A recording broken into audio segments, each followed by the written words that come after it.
What has been your overall experience as an international student in the US? Um, okay. Being an international student has been, um, how do I say it?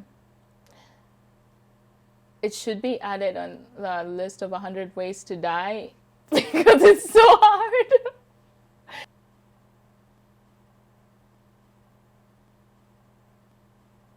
My name is Noelyn Lenny Alitema, and I am currently a senior at the University of Oregon, and I am from Uganda, Kampala, Uganda. Yeah. My name is Mertya Pujoğlu, and I'm a junior at the University of Oregon. Where are you from? I'm from Turkey, born and raised. My name's Emily, and I'm a senior at U of O, and I'm from Taiwan.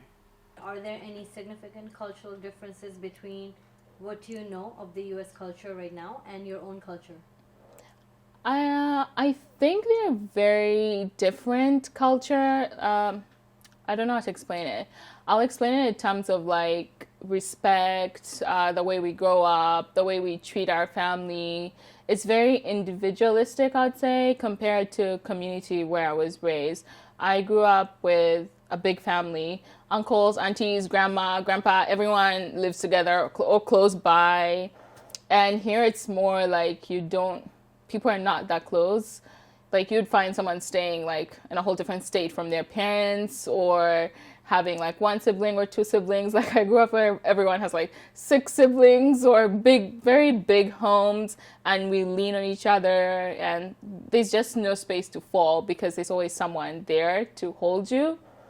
And coming here, it took me a long time to realize that, hey, you have to do this on your own. When you arrived, did you have any culture shocks? Not in the culture shocks. When I came here, I can't say I had much culture shock. The only place I had it was with friends. It's nobody can ignore the past friendships that the people here already made, that the cliques that they formed, and how hard it is to actually join one of them or make one of your own. And well, that is one aspect. But the other one is people don't really stick. It's like you meet them, you talk to them in class, you do stuff together, you even go out and eat something possibly, and then the next day it's like everything resets. And I think that's the common thing that happens most of the internationals. People just don't take responsibility for their sincerity. And I mean they don't have to, but it's weird to me. Culture shocks that I have encountered some culture shocks. I think the most serious one is definitely during orientation. That feels like because that's my first month in America, and there's a lot of things I need to adjust to: the food, the culture, the people, the environment. So in terms of let's talk about the most fundamental one, food. I mean, the food back home is mostly rice, and they cook the veggies. Unlike here in the United States, they eat salad most of the time. So I remember first month of my time in freshman year, I was going to market getting cup noodle ramen because I'm not very used to the food. I'm not very used to hamburger or pizza or sandwich. Can you describe what your experience has been with the immigration process as an international student? No, that has been interesting. The immigration process has been so stressful. It's so hard. And I know I don't even know if I'm allowed to talk about this, but as a Ugandan citizen applying for like a student visa, we're only granted 1 year visa. So it makes it so hard to go back home because every time we travel back home, we have to renew our visa and you get only 1 year. And I've recently been learning that people get 5 years, 2 years. And I'm like, why does that happen? Why don't we all get the same amount of years? Because we're all students. And for me personally, it's really expensive to pay that money afresh every year you travel. You have to pay it. Even if you just want to go to a different country, you have to go back home to renew your visa again. So I think it's unfair, and really, I don't know, I don't like it. When I first came here, not for the 2018, when I came here for my education as an F1 visa student, the immigration officer, the gatekeeper of the United States, he looked at my entrance paper, and it's this little piece of useless paper that they make you fill on the airplane when the plane is shaking and you have a really bad pen, and I filled it out. I filled it like flawlessly except for one part that says where will you be living in an exact address, and I didn't know. I just knew that I was in the Global Scholars Hall, which is a registered on-campus housing of the University of Oregon, and that's what I put because I I don't know, and I don't need to know. Like when I go in a cab, I'll tell them Global Scholars Hall, and they will know. But he didn't like that very much, and he kept me for an hour. He sent me back to the back of the lane. I was like, figure out where it is. And I went back. I didn't have internet. The airport does not have internet. My phone, it's just, I can't do anything. I just don't know. And my mom is with me too. But he really didn't like me. And I went back to the lane. I was like, look, I don't have internet. I cannot find this address. And he was like, well, he went to the computer and he Googled it up. Google Scholars. All right, this is your address. Write it down. And I was like, I write it down. And you go. And then there's a specific flaw here. You don't separate family. He let me pass, but my mom was stuck there. You don't separate family at the gates. That is against the law. But he did. He just like, all right, you go. And then my mom, he kept my mom too. I was like, where are you going? And my mom, after she dropped me off at the UOO, she would be going back to Houston where my aunt lived, and she would be staying with them. I was like, how do I know you're gonna return back to Turkey? I was like, you don't need to know. She was like, she has the right to be in the United States for 6 months. She's a tourist. Why do you care? And it's like, and then how do I know you're gonna return? Show me your flight itinerary, like itinerary. And I was like, and she was like, I didn't even buy the ticket. I was like, it's 6 months away. And he really didn't like that. And my aunt went and bought a ticket at that instant and sent the itinerary to my mom, and she showed him, and I was like, well, we don't really accept phone documents. And he mumbled, and that process took like 30 minutes too. Well, we already missed our transit flight. That's the reason that I was late to the orientation by a day. We had to stay in the airport for 10 hours during the night. Anyway, and he let her pass, and here, watch this. It's one of the scary moments where I'm actually like, fuck the police. It's like my mom was over there by the gates. They let me pass, and I was trying to tell the cops that like the guy over there was like, that's my mom, and they let me pass. And he was like, we don't separate family. They're like, you're lying, and now you go, or I'm gonna take you to jail. We're gonna send you back to your country. And I was like, well, but that is my mom. It's like, go. It was okay, and I just went back. I left my mom, I had to wait like 10 minutes without seeing what the fuck is going on. And my mom doesn't really speak that much English, so she just babbled. And I'm the translator. Like I should have been there, but so my mom had to do with her broken English for 20 minutes trying to get across the guy who apparently didn't like us for some reason. I'm a student. I have full scholarship at one of your fucking universities. They want me. I am a quality brain immigrating. You should be glad that I am here.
So, were you aware of the directive released in 2020 regarding international students and their online education?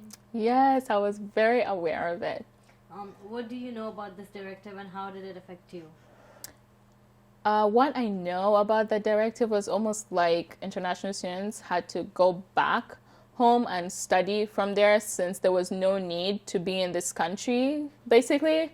That's what I got from it. It was almost like, well, schools have shut down. International students are told to attend class in person because that's part of our immigration status. We're not allowed to take online classes. So they were like, okay, I guess it's done. Everybody needs to go back to their countries. And it was, I think it was very, for me, it was very scary because Uganda is like 11 hours ahead of the US. So every time it's daytime here, it's nighttime there. So in my head, I was like, how am I going to attend classes when everybody's sleeping and everybody's awake here? It doesn't make sense. There's not really a balance. And that time was worse because we're already scared. Like, people forget that international students are like people too.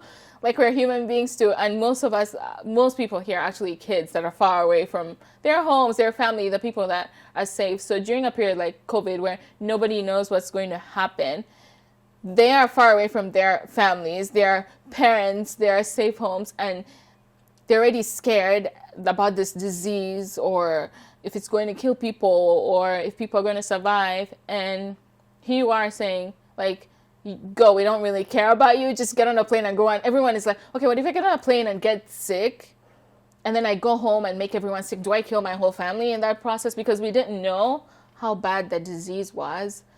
And then our families back home are also worried about us. Like, I feel like it was the most inhuman thing to do to people at that period of time. Yeah. I think the ICE regulation is absolutely insane for international student because it's a pandemic. Well, there's nothing you can stop a pandemic, and you have to be lenient towards people around that time. When I heard about ICE, I was quarantined in my apartment, and I heard my friend there is suffering from ICE. I was just like, this is one of the reasons probably I probably would not want to stay in America in the future, is because they are not thinking of the people that currently live in America. They are thinking about Americans, but they are not thinking about people live in America, which includes probably international student or international employees.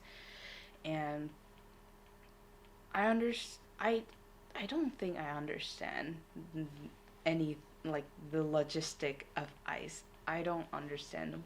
You don't know the amount of PhD students, the doctorate students, the amount of intelligence that you're learning from the abroad. And saying during a pandemic that you're kicking people out of their universities, it's like, when I heard that, it was almost funny. It's just like, who put this man here? Like, what do they think they're doing? And why the hell do we need to raise a petition about something this trivial? It's like, well, I mean, let this guy do it and see what happens. See the universities collapse. Like, the amount of money they also get from international students, it's massive. The money that, like, rich foreign students pay to actually get this subpar education, it's so massive. And like, what were they expecting? And they got canceled right away. But it's like, how little they know about it shows how little they know about what is going on. Have you ever felt that people have a stereotype about you by looking at you or because of your identity? I mean, like, there are people saying, oh, why are English, like, they look at me, so they assume my English will be, like, with the like, a really thick accent. And I'm just like, why are you making that assumption? Because I started learning English when I was probably in elementary school or kindergarten. I forgot. So, I mean, of course, at first I have some accent, but as time goes by, actually practice more, your English has become more fluent. So when people making an assumption about my English or my accent, it just feels like.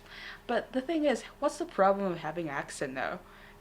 everybody have accent. If you're from Boston, you have a Boston accent. You have New York, Chicago. They all have their own accent. It's just part of the culture. Even inside America, they have so many. There's so many accents. So, I don't think you should like, based on how people look, to assume whether their English is good or not, or whether they have an accent or not. It just does not make sense to me. Have you ever felt that your identity has created a stereotype on people? Yeah, I think the minute you like step up and say, I'm from Africa, people are gonna ask you, oh my God, the animals, like you guys have zoo, wildlife, I don't know, or do you guys have water, clean water, or like what they see on the news, like, oh my God, you guys are war, or you're suffering, are you poor? Like, I don't know, the imagination of what everyone imagines to happen in Africa. So it's all, and most of the time the thing that amuses me is they ask me, so what language do you speak? And I'm like, English. And they're like, really, you speak English? I'm like, yeah, I grew up speaking English. I don't know what other language I was supposed to speak or something. But it's always a stereotype that I have to struggle to change or to educate them in a way and tell them, no, that's not how I am, or that's not how I behave, or I grew up in, like, if I say Kampala, it's the capital of Uganda. I grew up in the city of that town. So I like recently, I know this is off topic, but recently I was talking with my sister and we came up with this conclusion. We said, Google what the internet shows of African children and Google what the internet shows of, let's say, for example, Chinese children. So we like Googled, and African children are suffering. There's no smiling kids. There's like hungry, fly on the face, kids that don't have clothes, or poor, or in a war zone, like really miserable kids. And we were with our friend from China and we Googled Chinese kids and they were smiling, they were happy. So I think the problem is much bigger, because if that's what people are seeing and then they meet someone like me from there, they're going to imagine what the internet is showing them or what movies show them. So I don't know. Have you faced any form of discrimination coming into the US? I think the first time it happened like bluntly to me it was actually, I think, during that period of that George Floyd protests and riots and everything. And I was walking just like, because we're stuck in the house and nobody wants to get out. So I took an afternoon walk and I was on the phone with my boss because we decided, oh, let's just do a walk-in, like check-in this time. So while I'm walking on the path, like on the park, this guy comes and literally on the path, he like came in front of me. Or like, because when you're walking on the path, it's easy to know that this person's going this way. I'm walking my side, he comes in front of me and yells the N-word and says, get out of like the park, or like get out of this place or something. And I just stood there because I'm like, okay. He's like, get off my path, blah blah blah, says the N-word. And he's like, you're not supposed to be here, like you don't even look like you're from here, your accent is off or something. And I just stood and I was on the phone with my boss and she kept asking, are you okay? Are you okay? Are you fine? I'm like, are you fine? And then I was like, yeah, I'm okay, I'm fine. I just like stood there until he like left. Then I continued walking and she said, oh, just go home and like, do you want me to call the police or do you want me to do anything? And I was like, no, like I'm fine. Like he didn't hurt me or he didn't like touch me or do anything. And during that time is when I realized I actually cannot fit in. I was like, well, I guess I'm always going to stand out. And that experience made me feel like I don't belong here. I've always felt like I don't really belong here. Okay.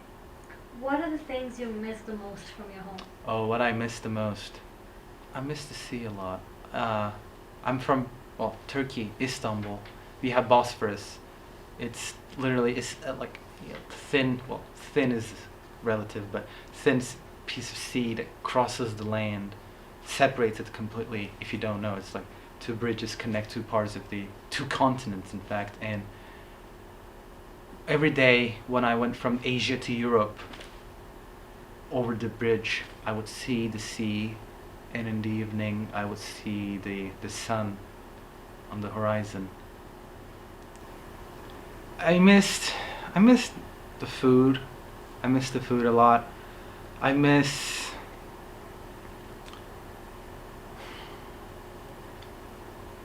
the people. It's not individual people that like individual interactions, but I miss the sea of people. I miss the activity. What are the things that you miss from home? I miss a lot of things. I miss my parents. I miss the community. I miss being with everyone. I miss doing nothing but feeling a lot. Like we would just sit together and just feeling that like community. I think that's what I miss. I miss the food. It's like there's no Ugandan restaurant on the West Coast. I don't know why. But other than that, I miss the food and the music. Oh my god, we sure do love to dance. So I miss that. I miss food in Taiwan the most, because it's because of COVID. I have been home for 2 years, and you can cook here and you can cook something similar, but it's still different. It's far from the same. So I want to go back home and try some really good food. I mean, the food in America is not bad, but it's not the same with the home. If you could teach something to people about how to engage with international students, what would that be? So I would tell domestic student, I would teach them that don't let your bias stop you from, if you want to interact with international student, or if you want to talk to them. And for international student, I would definitely feels like the advice if I give it to international student is I don't be afraid of interacting with domestic student as well. If you could teach something to people around you on how to engage with international students, what would that be? Number one, take out all your biases. Like if I was to teach you something, I would say get your biases, your stereotypes, and throw it out. Like just throw it in the trash, because that's not who they are. Those are just media made, movie made, just weird biases that are made. So throw it out and come with an open mind and just talk to them, because trust me, 99% of the time they are exactly like you.